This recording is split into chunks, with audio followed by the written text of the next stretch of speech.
और अगली रिपोर्ट क्या कहती है, चलिए जरा उस अंधेरे के बीच के सच को भी टटोल लिया जाए। तो बदहाल किसानों की ये तस्वीर देश के अलग अलग हिस्सों की है। बरनाला, भटिंडा, ठाणे, खम्माम, वर्धमान, अहमदाबाद, यानी कई राज्य और हर जगह किसान और उसका दर्द। बरनाला में शमशेर सिंह ने खुदकुशी की क्योंकि शमशेर पर बैंकों और कोऑपरेटिव सोसाइटी का 40 लाख रुपए से ज्यादा का कर्ज था। और ये कोई पहला मामला नहीं है, बहुतेरे मामले हो चुके हैं। हाँ जी, कुछ कर्जा 10 दिन 19 लाख लिमिट है, 2 लाख सोसाइटी के पैसे ने, कुछ ने आड़ती तो पैसे लए हुए ने। और भटिंडा में 70 बरस के किसान जसवंत सिंह पटवारी ने घपलेबाजी का शिकार होकर खुदकुशी की, यानी कोई रास्ता बचा ही नहीं था। वहीं ठाणे में 58 बरस के किसान अशोक शंकर देसले तहसील कार्यालय में जमीन के 7/12 दुरुस्त कराने की कोशिश करते करते थक गए। उन्हें समझ नहीं आया करे क्या। तो आखिरी बार जब वो तहसीलदार के कार्यालय पहुंचे तो पंचायत समिति इमारत से कूदकर ही जान देती। किती वर्ष झाली? किती 2 वर्ष आम्ही बांधतोय हे प्रकरण। 2 वर्षापासून माझा भाऊ आणि मी पण, आम्ही दोघे पण चक्र मारतोय। और ये नजारा भी देख लीजिए, हथकड़ी पहने ये किसान ही हैं। तेलंगाना के खम्माम के किसान जो गुस्से में थे क्योंकि इस बार मिर्च की बम्पर फसल हुई, लेकिन ना तो कोई खरीदार मिला, ना ही रखने के लिए कोल्ड स्टोरेज। खरीदारों के पास पूंजी नहीं और व्यापारियों ने सारे गोदाम बुक कर लिए। तो किसान करे क्या? फसल जलाई और गुस्से में मार्केट यार्ड पर हमला बोल दिया और पुलिस ने किसी अपराधी की तरह उन्हें हथकड़ी लगा दिया। मिर्ची का बारे में मौका अच्छा नहीं है, मार्केट को गए तो उसको फायदा नहीं सरकार, क्योंकि 2000, 3000, 1500 तक पूछते हैं, ये बर्बाद हो जाता है। वहीं बर्दवान में बारिश ने फसल खराब कर दी तो किसानों की माली हालत बिगड़ती चली गई। 2 जून की रोटी का सवाल आ गया, घर में झगड़े होने लगे तो तनावग्रस्त बेटी ने कीटनाशक खाकर जान दे दी। जबकि अहमदाबाद के ये किसान तो व्यापारियों के धोखाधड़ी के ही शिकार हो गए। तुअर दाल के किसान यूं तो हर बरस नगद में दाल बेचते, लेकिन इस बार नोटबंदी के चलते कारोबारियों ने चेक थमा दिया और अब बैंक से चेक भुन नहीं पा रहा, हर चेक बाउंस हो गया। 500 से ज्यादा किसानों के साथ ऐसी ही धोखाधड़ी हुई। चेक तो रिटर्न हुआ है, जो कपास के मालिक ने जो चेक दिया है वो सब रिटर्न हो गए हैं। नसवाड़ी में ज्यादा किसानों का चेक रिटर्न हुआ है, इस वजह से डेडियापाड़ा में भी ऐसा हुआ है और अलग अलग इलाकों में ऐसा होने वाला है। तो किसान की फिक्र है किसे? आलम तो यह है, किसान जो अनाज उपजाता है उसकी भी फिक्र सरकारों को नहीं, क्योंकि एफसीआई का यह दस्तावेज बतलाता है कि बीते 6 बरस में 90,000 मीट्रिक टन खाद्यान्न तो सिर्फ एफसीआई के गोदामों में रखे खराब हो गया। और देश में अलग अलग जगह भंडारण में कैसे गड़बड़ झाले होते हैं, यह इन गेहूं की बोरियों को देखकर समझ लीजिए। ये मध्य प्रदेश के नरसिंहपुर में वेयर हाउस में रखने के लिए लाई गई गेहूं की बोरियां हैं। जी, मिट्टी और रेत है इसमें। तो हमारे तमाम संवाददाताओं ने अलग अलग जगहों से ये रिपोर्ट भेजी, हमने उसको मिलाया, परखा, समझा और उसके बाद आपके सामने रखा। तो बदहाली का सच यहीं पर टिक जाए तो भी हम कहेंगे कि हिंदुस्तान का एक हिस्सा आपने देख लिया। लेकिन जब लिख डाला है अपना अपना हिंदुस्तान, तो आइए उस हिंदुस्तान की दिशा में आपको लिए जाते हैं जहां हाथों में कंप्यूटर होगा, पास में डिग्री होगी, विदेश का रास्ता होगा, H1B वीजा भी होगा और कमाई भी अच्छी होगी। संकट वहां पर भी आ चला है। तो आपके स्क्रीन पर यह आंकड़ा चाहे बहुत ज्यादा ना दिख रहा हो, क्योंकि लिखा हुआ तो सिर्फ 15 लाख ही है, लेकिन अगर आपको यह बताया जाए कि आईटी सेक्टर, टेलीकॉम और बैंकिंग सेक्टर के लोगों की इतनी बड़ी तादाद में नौकरी जा सकती है, तो आप क्या कहेंगे? जी, हकीकत यही है, अगले 1 से 1.5 वर्ष में 15 लाख लोगों की छटनी हो सकती है। और इसकी शुरुआत आईटी कंपनियों से दिख रही है, क्योंकि देश की तमाम नामचीन आईटी कंपनियां इस बरस कई सॉफ्टवेयर इंजीनियरों की छुट्टी का मन बना चुकी है। मिंट में प्रकाशित इस रिपोर्ट के मुताबिक Infosys limited, Wipro limited, Mahindra limited, HCL technology, Cognizant technology solution, DXC technology और कैंप जेमिनी जैसी 7 बड़ी आईटी कंपनियां इस बरस 56,000 सॉफ्टवेयर इंजीनियरों की छुट्टी कर सकती है।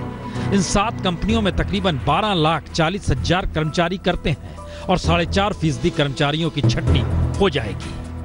और इस रिपोर्ट में यह भी लिखा गया है कि कंपनियों ने लोअर रेटिंग देकर अपने कर्मचारियों को नोटिस भी थमा दिया है। Sacking of employees, that's really a saddest thing, because the person who joins a company will have so many dreams. So maybe he will be just looking for a promotion or what kind of thing. But it's not good sacking of employees like that. This policy, I don't know why exactly it has been laid out, but I think they shouldn't do this because it will affect the employment completely.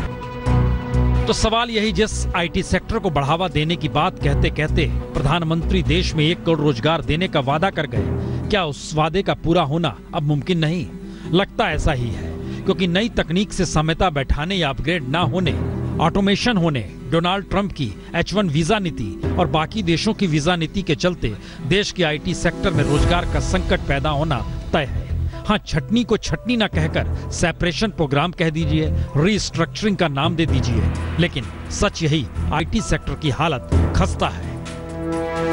नतीजा इसी का है कि DXC technology अगले 3 बरस में देश में अपने दफ्तरों की संख्या 50 से घटाकर 26 करना चाहती है और मीडिया रिपोर्ट के मुताबिक कंपनी की योजना 1,70,000 में से 10,000 कर्मचारियों को इस बरस छोड़ने को भी कहना है। और कुछ दिन पहले ही विप्रो ने कहा था राजस्व नहीं बढ़ा तो मैनेजर और प्रोजेक्ट मैनेजर लेवल के 1,000 लोगों को निकाला जाएगा। दरअसल इस दौर में $150 अरब की आईटी सेक्टर की कंपनियों के मुनाफे में भी लगातार गिरावट आ रही है। कह सकते हैं इसके पीछे अमेरिका, ऑस्ट्रेलिया या बाकी देशों की संरक्षणवादी नीति हो। लेकिन एक सच तो यह भी है कि लाखों की फीस लेकर घटिया स्तर की शिक्षा देने वाले इंजीनियरिंग संस्थानों की जिम्मेदारी इस दौर में है क्या? अगर वो बाजार के मुताबिक कुशल इंजीनियर तैयार नहीं कर पा रहे तो ऐसे में सवाल 3 है। पहला, ऑटोमेशन के चलते निचले स्तर की दक्षता वाले लोगों की नौकरी जाएगी तो वो करेंगे क्या? दूसरा, लाखों की फीस देकर घटिया स्तर की शिक्षा देने वाले इंजीनियरिंग संस्थानों की जिम्मेदारी होगी क्या, अगर वो बाजार के मुताबिक बेहतर इंजीनियर नहीं दे पा रहे? और तीसरा, आईटी सेक्टर के रोजगार संकट के बीच सरकार की भूमिका होगी क्या? क्योंकि इस दौर का सच यह भी है कि तमाम कोशिशों के बावजूद स्टार्टअप देश में फल फूल नहीं पा रहा, वेंचर फंडिंग ढीली पड़ी है और लगातार बंद होते स्टार्टअप नई नौकरियां देने की स्थिति में नहीं है। यानी छटनी का आंकड़ा सिर्फ 15 लाख तक होगा या उससे ज्यादा। हालत जस्टिन वीवर की देख ली, किसानों की देख ली, युवाओं के पढ़े लिखे स्थिति होने के बावजूद क्या होने वाली है यह भी समझ ली। अब आपको एक नई स्थिति दिखलाते हैं। सबसे बड़ा सूबा उत्तर प्रदेश।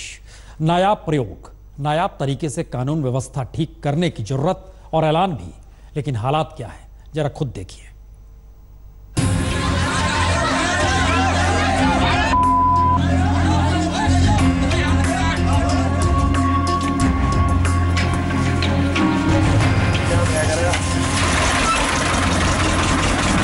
न टीका का भेद होगा न टोपी का भेद होगा। तो टोपी भी रहेगी और तिलक भी रहेगा। सीएम ने बात तो सही कही, लेकिन सड़क का नजारा कुछ और है। यहां पर कानून व्यवस्था ताक पर है।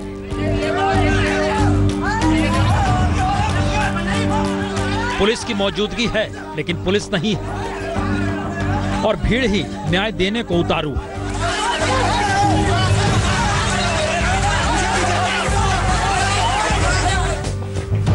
लेकिन यह तो एक सीन है, दूसरा सीन दूसरी जगह पर चल रहा है।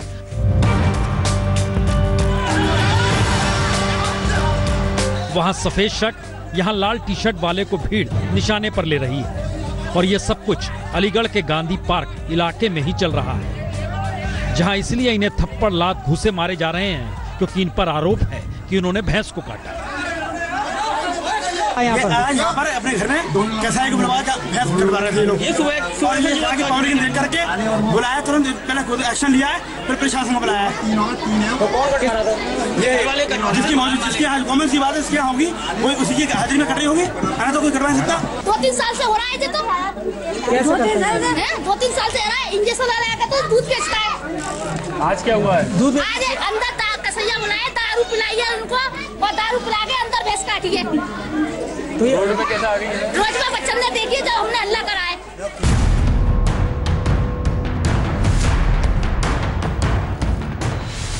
तो हर किसी ने अपनी बात कही, लेकिन मामला सिर्फ अलीगढ़ तक थम जाए तो भी ठीक। दूसरा नजारा संभल का है।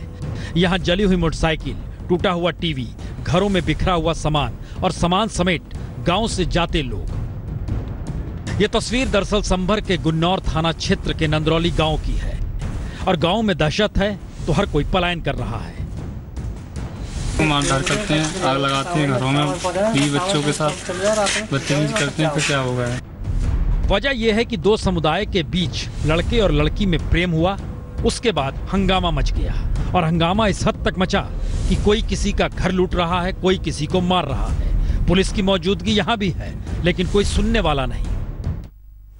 तो सवाल अपने अपने समझ और अपनी अपनी समझ के हिसाब से हिंदुस्तान को आंकने का हो चला है क्या? तो आइए सबको जोड़ दीजिए और फिर जरा समझने की आज कोशिश की जाए कि चीन आने वाले वक्त में किस तरह का खतरा भारत के लिए पैदा कर रहा है।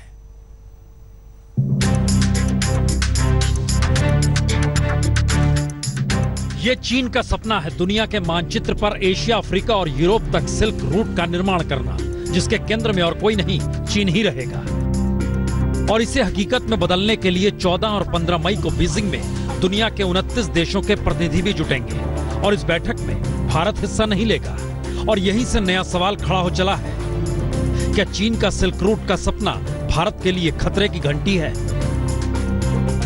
और श्रीलंका पहुंचे भारत के प्रधानमंत्री की यात्रा को अब इसलिए महत्वपूर्ण माना जा रहा है क्योंकि श्रीलंका ने आज चीनी पनडुब्बी को अपने बंदरगाह पर रहने की इजाजत नहीं दी।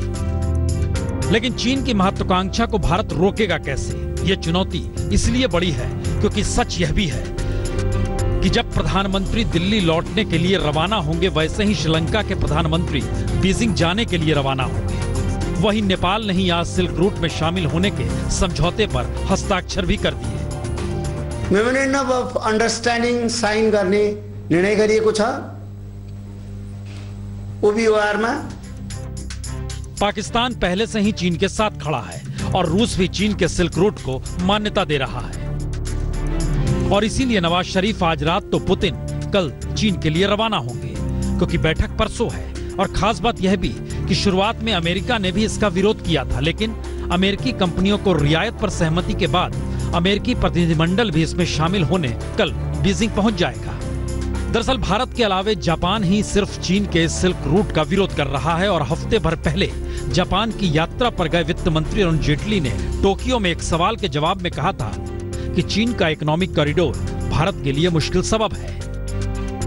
और सच तो यही है, वन बेल्ट वन रोड की सोच के साथ जिस सिल्क रूट को चीन बनाना चाह रहा है, उसके दायरे में पाकिस्तान के कब्जे वाला कश्मीर भी आता है। और भारत की सबसे बड़ी मुश्किल यही है कि अगर चीन पीओके में इकोनॉमिक कॉरिडोर बना लेता है तो फिर कश्मीर को लेकर चीन भी एक पार्टी के तौर पर आने वाले वक्त में खड़ा हो सकता है।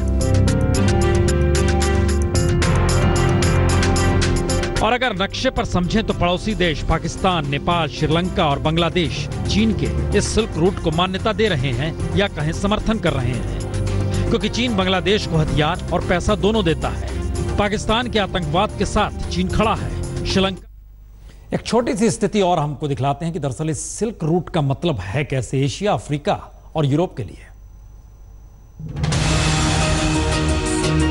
दुनिया के नक्शे पर चीन के इस सिल्क रूट के होने का मतलब है दुनिया के बाजार पर चीन का कब्जा। इसके 6 कॉरिडोर होंगे जो आपस में मिलेंगे। मसलन पहला चीन मंगोलिया रूस कॉरिडोर, दूसरा न्यू यूरेशिया लैंड कॉरिडोर, तीसरा चीन सेंट्रल एशिया पश्चिमी एशिया कॉरिडोर, चौथा चीन पाकिस्तान इकोनॉमिक कॉरिडोर, पांचवा बांग्लादेश चीन भारत म्यांमार कॉरिडोर और छठा चीन इंडो चाइना पेंसुला कॉरिडोर। और इसी कॉरिडोर के लिए बीजिंग में 50 से ज्यादा समझौते संचार, ऊर्जा और ट्रांसपोर्टेशन के क्षेत्र में 29 देशों के साथ चीन करेगा।